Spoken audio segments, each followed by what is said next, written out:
നമസ്കാരം മക്കളെ, നമുക്ക് പഠിക്കാം. കഴിഞ്ഞ ക്ലാസ്സിൽ നമ്മൾ കവർഗത്തിലെ അവസാനത്തെ അക്ഷരമായ ങ എഴുതാൻ പഠിച്ചിരുന്നു. എങ്ങനെയാണ്? 2 വരയുടെ താഴത്തെ വരയിൽ നിന്ന് ഒരു ന വരയ്ക്കുക. ഇവിടെ എത്തുമ്പോൾ 3 പോലെ വളച്ചു വെച്ചാൽ ങ എന്ന അക്ഷരമായി.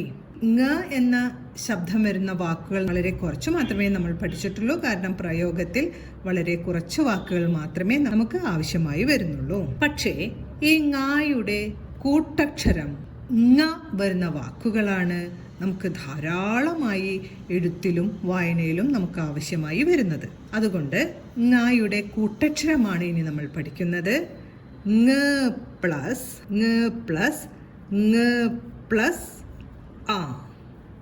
2 ങകൾ ചേർന്ന ങയുടെ കൂട്ടക്ഷരം എങ്ങനെ എഴുതാമെന്ന് നോക്കാം. ഈ ങ എന്ന അക്ഷരം എഴുതിയ പോലെ തന്നെ 2 വരയുടെ താഴത്തെ വരയിൽ നിന്ന് ഒരു 0 വരച്ചുകൊണ്ട് തുടങ്ങുക.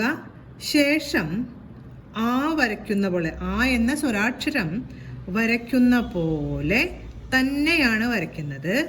പക്ഷെ അവസാന ഭാഗം എത്തുമ്പോൾ, ഇവിടെ എത്തുമ്പോൾ ഇങ്ങനെ വളച്ച് 3 പോലെ വെച്ച് കഴിഞ്ഞാൽ ങ എന്ന കൂട്ടക്ഷരമായി. ഒരിക്കൽ കൂടെ എഴുതാം. 2 വരയുടെ താഴത്തെ വരയിൽ നിന്നൊരു 0 വരച്ചുകൊണ്ട് തുടങ്ങിയ ശേഷം പിന്നെയെല്ലാം നമ്മൾ ആ എന്ന സ്വരാക്ഷരം വരയ്ക്കുന്ന പോലെ എഴുതുകയാണ്.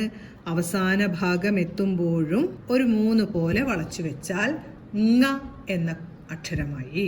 ങ എന്ന അക്ഷരം എഴുതുമ്പോൾ പലപ്പോഴും തെറ്റ് വരാറുണ്ട്. അതുകൊണ്ട് എഴുതി പഠിക്കുമ്പോൾ നന്നായി ശ്രദ്ധിച്ച് തന്നെ ഒരു 20 പ്രാവശ്യമെങ്കിലും പറഞ്ഞുകൊണ്ട് എഴുതി പഠിക്കാൻ ശ്രമിക്കണം.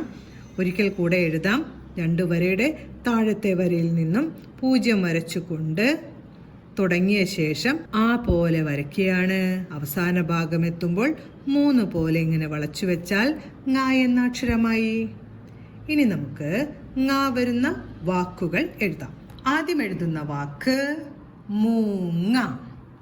മൂങ്ങ. മ എഴുതി ഊ എന്ന ചിഹ്നമാണ് എഴുതേണ്ടത്. മൂങ്ങ. മൂങ്ങ. അടുത്തത് നമുക്ക് തെങ്ങ് എന്ന് എഴുതാം. തേ.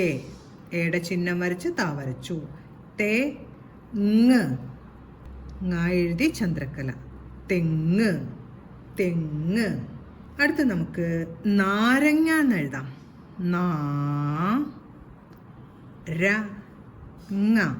നാരങ്ങ. അടുത്ത് നമുക്ക് മാങ്ങ എന്ന് എഴുതാം. മാങ്ങ. മാങ്ങ. അടുത്ത് നമുക്ക് ചിങ്ങം എന്ന് എഴുതാം. ചിങ്ങം. ചിങ്ങം. ചിങ്ങം. ചിങ്ങം. അടുത്ത് നമുക്ക് നിങ്ങൾ എന്ന് എഴുതാം. നിങ്ങൾ. നീ. നാ എഴുതി ഈടെ ചിഹ്നം. നീ.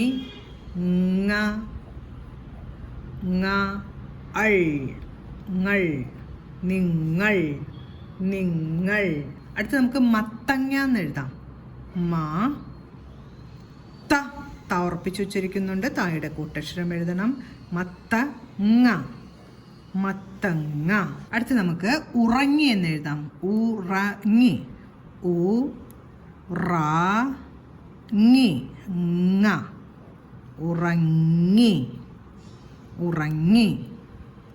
ഇന്ന് നമ്മൾ കവർഗത്തിലെ 5ാമത്തെ അക്ഷരമായ ങ യുടെ കൂട്ടക്ഷരമാണ് പഠിച്ചത്.